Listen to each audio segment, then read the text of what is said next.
Eu queria falar com você, empresário. Fique atento. Você sabia que a sua dívida fiscal, a sua dívida tributária pode ser reduzida ou até mesmo anulada?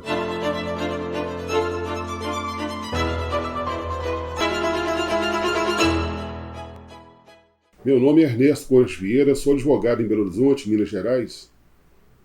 Nós dedicamos os nossos trabalhos muito para o ramo do direito tributário. Também o direito penal tributário, o planejamento empresarial, o planejamento familiar, são pontos hoje muito demandados em função da mudança da sociedade brasileira. Nós sabemos que as fazendas públicas, tanto a fazenda pública estadual quanto a fazenda pública federal, também as fazendas públicas dos municípios, elas passaram a adotar, ao longo do tempo, uma visão que entendemos um pouco distorcida. Vamos perceber um pouco assim, o empresário, a atividade empresarial, ela visa não só o lucro, ela visa também a maximização desse lucro, que é um conceito empresarial, particular, privado. Acontece que as fazendas públicas, tanto a Fazenda Pública Federal, a Receita Federal do Brasil, como as fazendas estaduais, as fazendas municipais, elas também passaram a adotar esse conceito,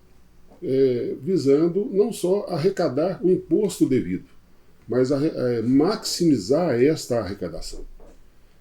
Acontece que quando o agente fazendário ele busca não só arrecadar o imposto devido, mas também maximizar essa arrecadação, não raro temos um pouco de pressão junto à iniciativa privada sobre as empresas. Nesse sentido, basta a gente verificar os acervos dos processos que tramitam no judiciário brasileiro. A grande parte dos processos que tramitam no judiciário brasileiro, tanto no âmbito federal, da Justiça Federal, quanto na Justiça Comum, o maior número de processos se refere exatamente às demandas fiscais, às execuções fiscais, e assim por diante. O Poder Judiciário, o Supremo Tribunal Federal, ele vem decidindo e tem algumas decisões que são extremamente relevantes.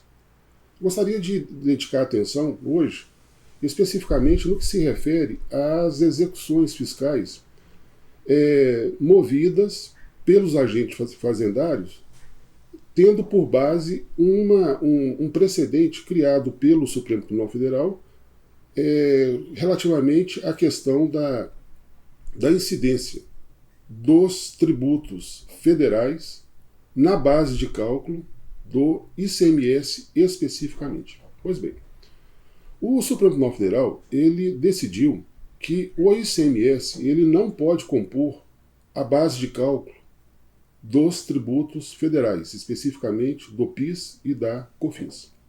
Ou seja, o Supremo Tribunal Federal, depois de mais de 20 anos, ele julgou de forma definitiva que o ICMS não pode compor base de cálculo do PIS e da COFINS. Quando o Supremo Tribunal Federal decidiu essa questão, ele também definiu o que vem a ser base de cálculo. Ou seja, para se dizer que o ICM não pode compor a base de cálculo do PIS e COFINS, ele teve que também definir inicialmente o que vem a ser, qual o conceito de base de cálculo. A base de cálculo para incidência de qualquer tributo tem que ser considerada aqueles ingressos de natureza definitiva, de natureza positiva. Ou seja, só se tributa a riqueza, não se tributa outros tributos, não se tributa também os ingressos não positivos, ou seja, aqueles ingressos negativos, aqueles ingressos que apenas transitam na contabilidade da empresa. Em função desse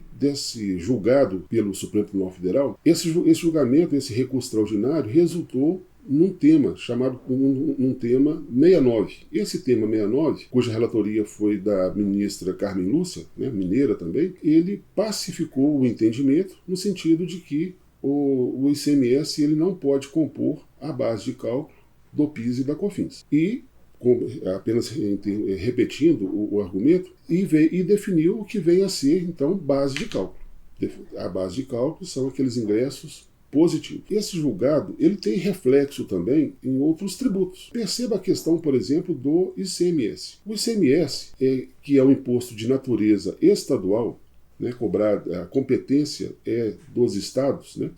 O artigo 195 da Constituição Federal deu competência aos estados para a cobrança do ICMS. A Constituição Federal de 88, quando ela foi editada, quando ela foi promulgada, ela estabeleceu no seu artigo 155 que os estados poderiam cobrar o ICMS. No seu inciso 11 ficou definido que o IPI ele não pode compor base de cálculo do ICMS. Ou seja, quando a Constituição Federal, quando a Constituição da República entrou em vigor, já se estabeleceu que o tributo federal que existia na época, né, o IPI, ele não poderia compor a base de cálculo do ICMS.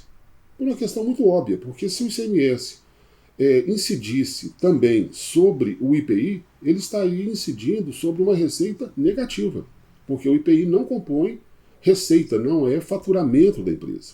Né? Na verdade, é um ônus fiscal. Pois bem, naquela oportunidade, quando a Constituição Federal entrou em vigor, o Constituinte definiu que o IPI não poderia compor base de cálculo do ICMS. À época da Constituição, em 1988, nós não tínhamos ainda a questão do PIS e da COFINS. Ao longo do tempo, o governo federal, precisando se financiar, ele então instituiu esses dois tributos, o PIS e a COFINS. E o PIS e a COFINS, eles passaram a compor base de cálculo do ICMS. Então, quando o comerciante, quando o empresário, contribuinte do ICMS, ele vai apurar o ICMS, ele não tem como excluir o PIS e a COFINS da base de cálculo para a apuração, então, desse tributo, né, do ICMS. E por não poder fazer isso, o ICMS incide também sobre um crédito, uma receita da União. Como o empresário ele não consegue excluir da base de cálculo do ICMS o PIS e a COFINS, quando ele faz a apuração do ICMS, o ICMS passa a incidir sobre o PIS e a COFINS, ou seja, ele passa a incidir sobre um ônus, ele passa a incidir sobre uma receita negativa, porque o contribuinte não tem disponibilidade sobre o valor do PIS nem o crédito do ICMS. Ou seja, o PIS e a COFINS não são receitas da empresa, são ônus. E aí o empresário se vê numa situação difícil, porque o seu encargo fiscal, ele não diminui, ele só aumenta. E não raro, a gente tem visto hoje os empresários, muitos empresários hoje, com dificuldades muito grandes de cumprir as suas obrigações, ou seja, de manter uma regularidade fiscal. Porque, como eu estava mencionando no início, o agente fazendário ele não visa apenas a arrecadação.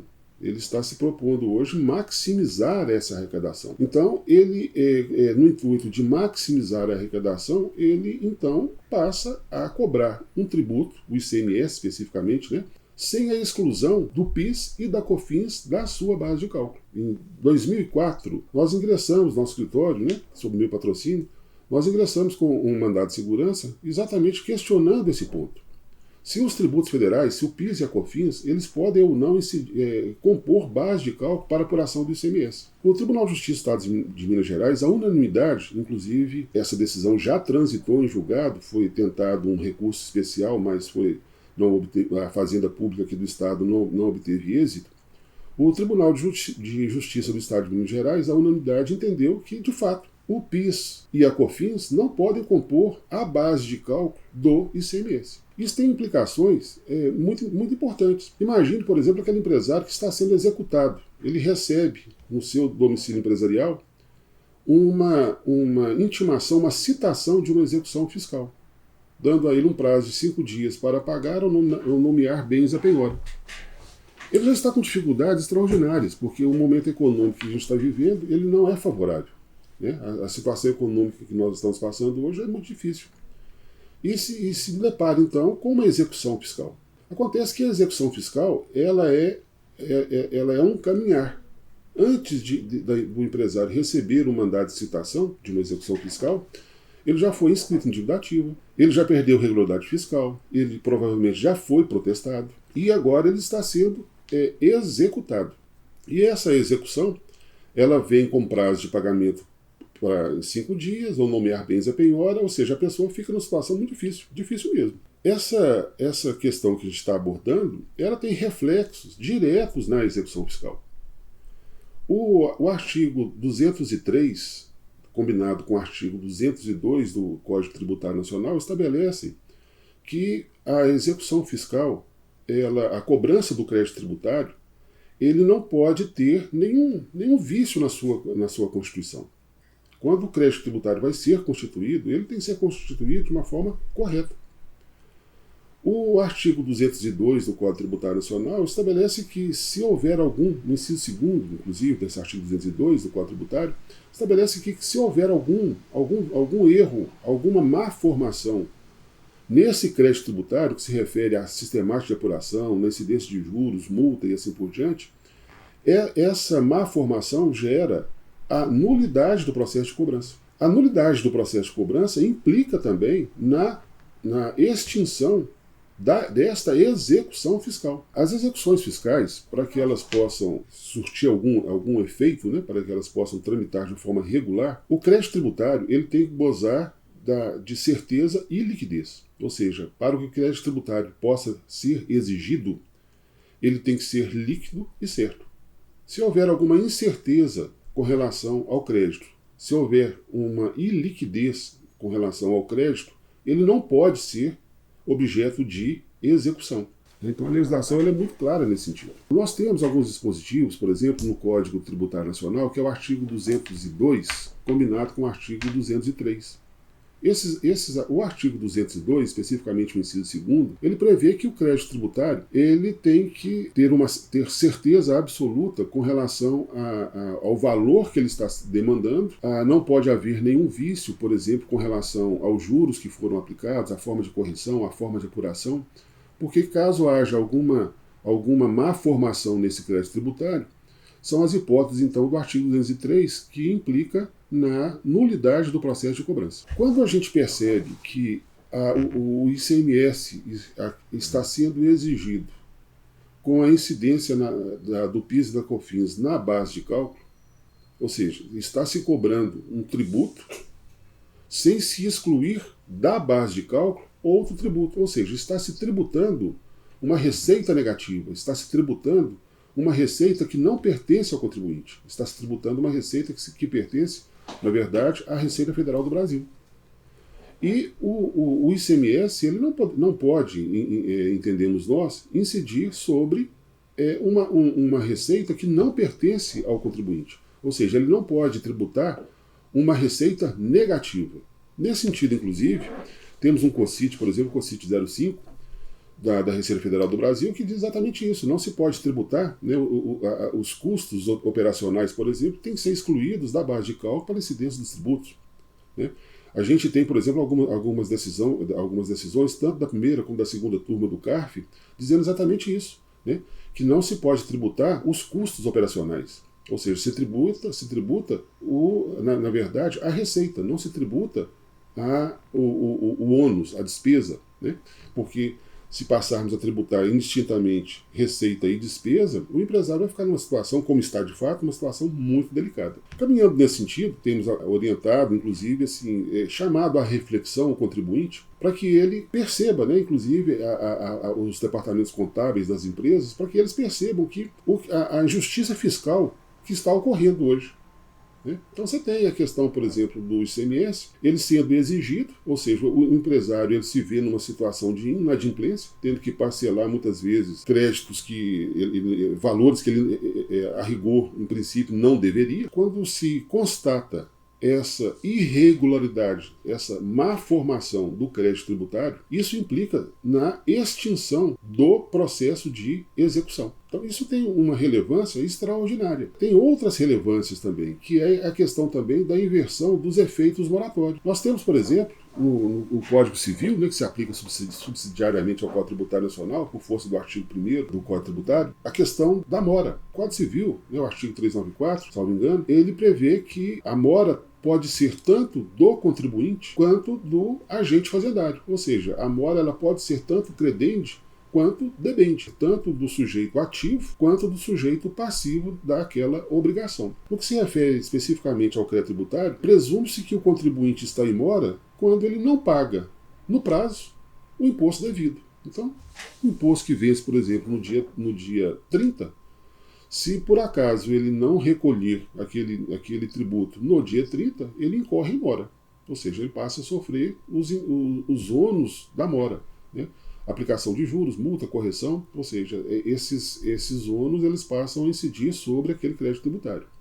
Mas acontece também que o agente fazendário ele pode estar em mora quando ele exige do contribuinte o cumprimento de uma obrigação que está em dissonância com o entendimento dos tribunais superiores. Essa decisão colegiada dos tribunais superiores passa a se constituir numa fonte primária do direito tributário. Então, da mesma forma que a Constituição, as leis complementares, as leis ordinárias, as consultas administrativas compõem fonte primária do direito tributário, também as decisões colegiadas dos tribunais superiores compõem fonte primária do direito tributário, ou seja, o contribuinte ele pode se orientar por essas decisões. É uma prerrogativa do contribuinte se orientar pelas decisões colegiadas do Superior Tribunal de Justiça, do Supremo Tribunal Federal, né, que são os nossos tribunais superiores. Como a Fazenda Pública